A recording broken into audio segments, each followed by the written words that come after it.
Alors, mesdames et messieurs, je nous dis bonjour et bienvenue à cette occasion qui nous offre la chance d'étudier notre histoire. Notre histoire, mais votre histoire, sinon l'histoire de l'humanité.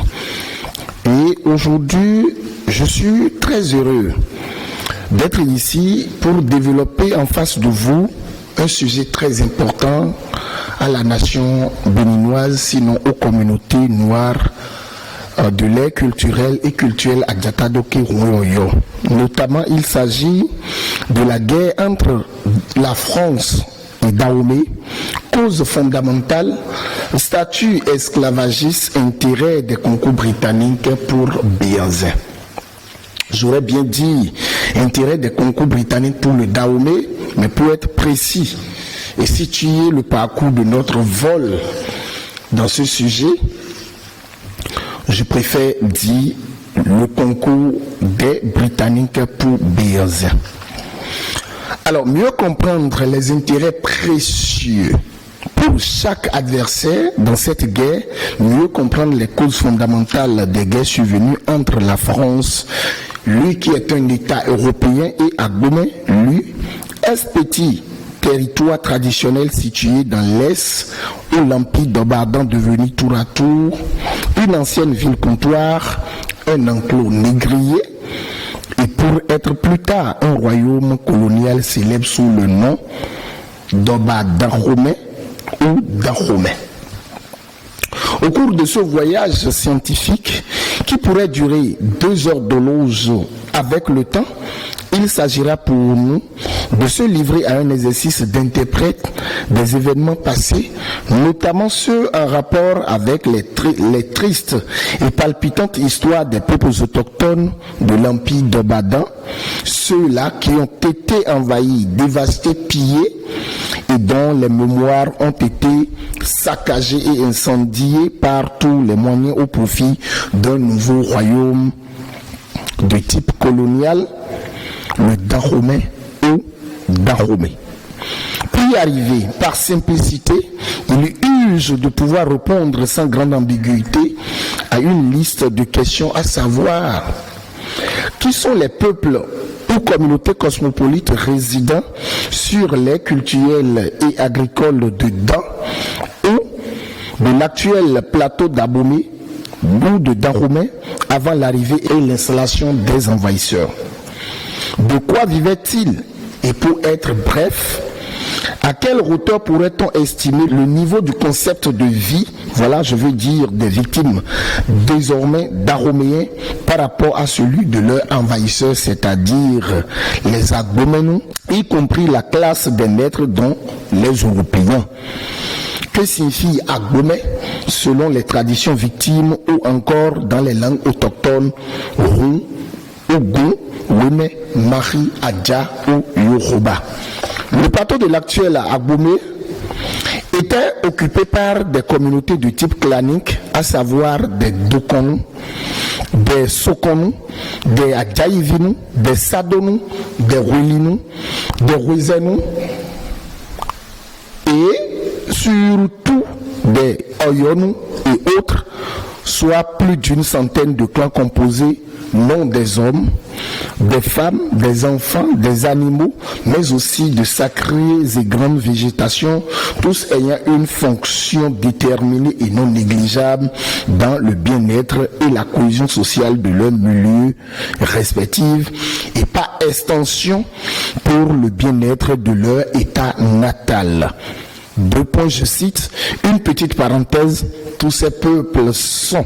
désignés au départ par l'expression des Ronous, c'est-à-dire ceux qui adorent des ronds, ou Ronous, c'est-à-dire ceux qui adorent des vaudous.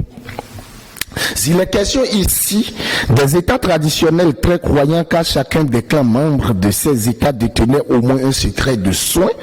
et une technique professionnelle toujours vénérable à cause des règles qui régissent l'exercice des métiers endogènes et leur rapport entre les jeunes générations et les plus anciennes, c'est-à-dire le registre généalogique des ancêtres inventeurs de ces métiers ou techniques de soins héréditaires. Rappelons que le plus célèbre des États constitutifs de l'empire endogène d'Ibadan, dont la capitale collective a pour nom d'An, était au nombre de 4, à savoir Adja, Kéron et Oyo, et qu'au sein de chacun de ces 4 grands et puissants royaumes, on y rencontrait des clans tels que le clan des chasseurs en arc appelé Gekon, des pêcheurs par la nasse appelés Tofinu ou Anaovinu, des grands prêtres religieux ou Vodouno appelés Rouenou, des chefs de cultes universels à savoir Govi Agnorenou, les Sokonou, les Notiers qui sont aujourd'hui au Togo, les Tchéviers qui sont également repartis dans le pays colonial appelé Togo, des météorologues appelés Djibénou, des femmes saintes et amazoniennes appelées Gainou, des éleveurs caprins à la fois chasseurs appelés des Adjanou Alangonou, à la fois aussi appelés des Anangonou, des commerçants nomades que l'on appelait Ayonou, pour ne citer que ceux-là. Doit-on faire savoir dès l'instant que tous les princes et princesses de ces 4 royaumes sont initiés obligatoirement à l'agriculture dès le 7e ou le 9e jour de leur naissance? Le savoir-faire, l'une des premières causes fondamentales des pénétrations esclavagistes contre les culturels Adjatado, Kéron et Oyo, appelés dans le jargon commercial européen côte des esclaves. Qui connaît qu'entre le 15e et le 18e siècle, des Européens avaient un besoin pressant des main-d'œuvre agricoles pour faire prospérer la production de l'or blanc par la semence de la canne à sucre, doit savoir également que l'agriculture ou le savoir exploiter des terres était une religion dans les anciennes communautés de l'ère culturelle et culturelle Adjatado, Kéron et Oyo. Toute naissance était ainsi soumise à une initiation culturelle à partir des 7 ou 9 premiers jours de naissance du nouveau-né. Il s'agit d'ailleurs d'une des cérémonies initiatiques intimes et communes à tous les clans de l'ère culturelle et culturelle Adjatado, Kéron et Oyo, lesquels consistent à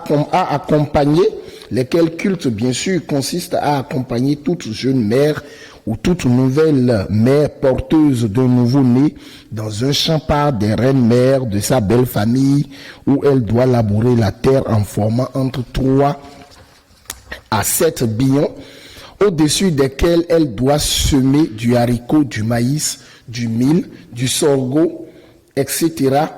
tout en retenant son bébé au dos par le pagne. Rappelons qu'avant cette étape, le conseil des reines-mères précède à l'internement de la mère et du nouveau-né dans une chambre au soir de l'apparition d'une nouvelle lune que la jeune maman ne doit jamais regarder de ses yeux qu'au lendemain des cultes. L'ensemble de ces cultes ont pour effet spirituel de rendre tout nouveau-né adepte de l'agriculture tout en le faisant bénéficie du soutien et de la grâce des divinités agricoles, à savoir le Sapata, le Ogou, le Dan et le Khefioso. Bien que ces détails soient assez courts pour rendre une meilleure compréhension des caractéristiques sacrées de toute naissance en agriculture dans les culturels et culturels Adjatado, Kéron et Oyo,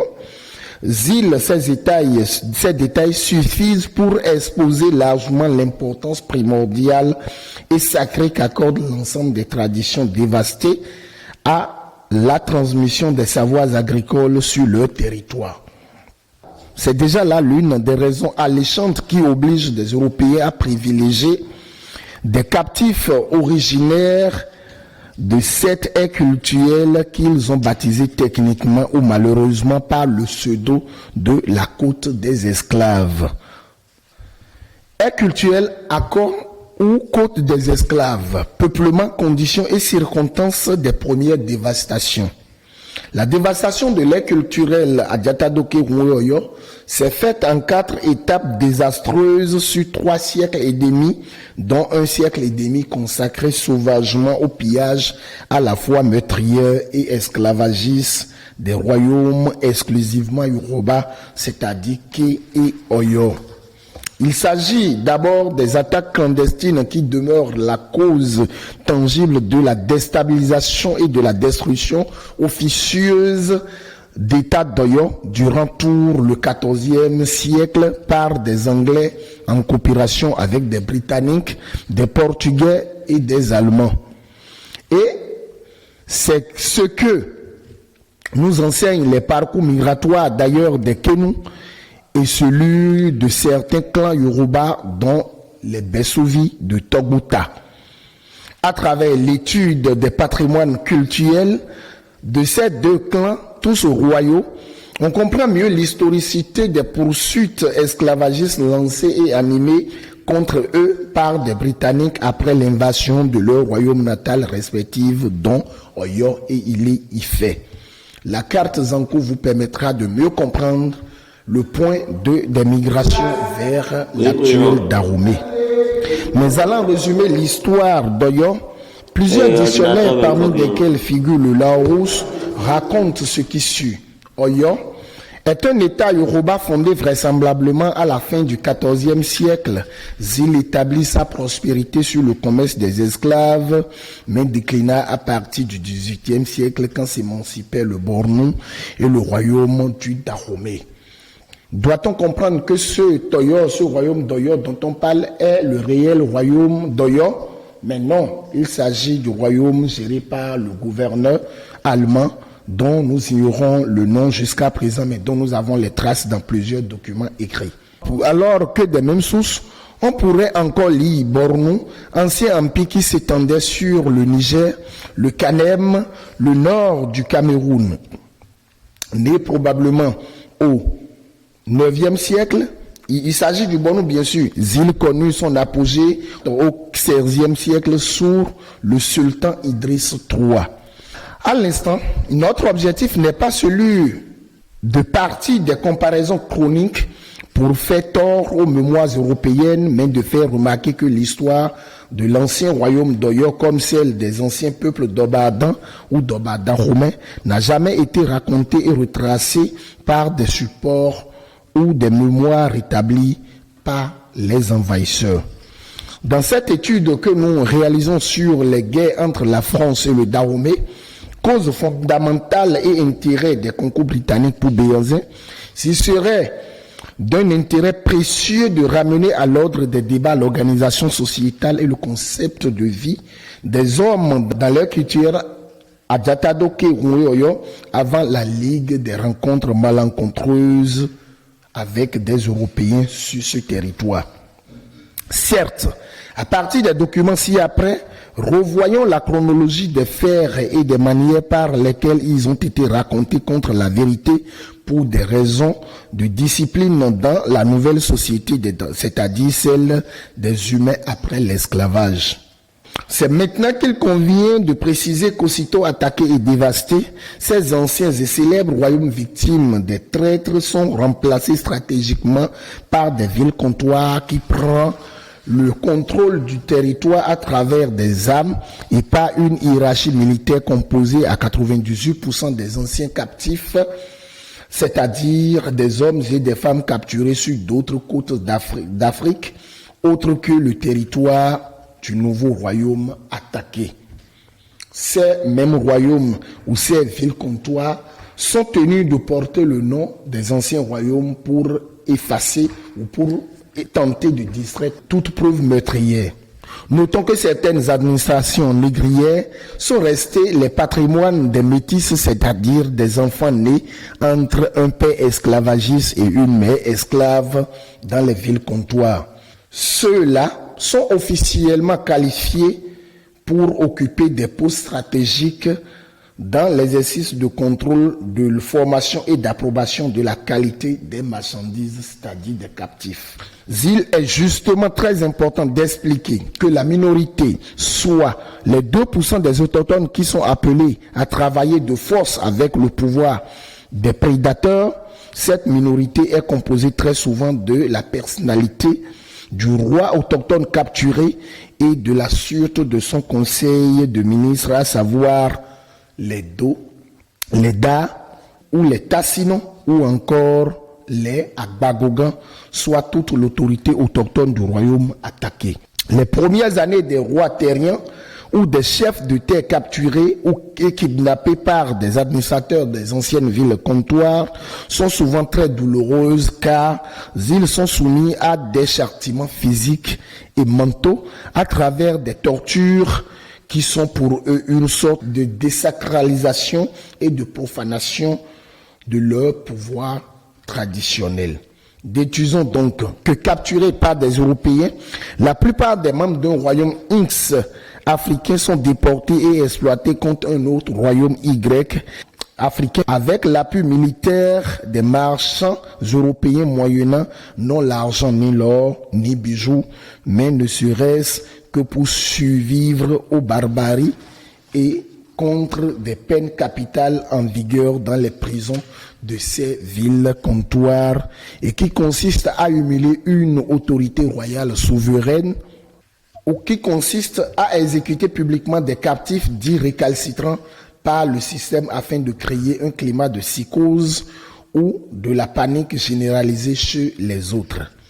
En ce qui concerne la chronologie des attaques, elle explique mieux le sens des migrations et les circonstances de peuplement et de dépeuplement des communautés noires autochtones, lesquelles ont été dévastées au profit des villes comptoirs auxquelles les mémoires européennes attribuent des qualités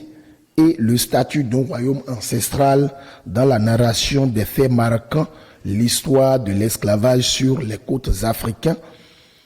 en général et sur la côte dite des esclaves, objet des débats à cette occasion. Mesdames et messieurs, c'est bien opportun de rappeler à présent qu'avant d'être conquis et devenu première ville comptoir ou royaume esclavagiste, des royaumes autochtones d'Oyo, Kéroun et Oyo, tous des royaumes de l'ère culturelle Adjatato, étaient des territoires de souveraineté traditionnelle qui n'ont jamais connu des guerres de succession et n'ont aucune expérience de la défense des intérêts qui sont des leurs par des armes à feu.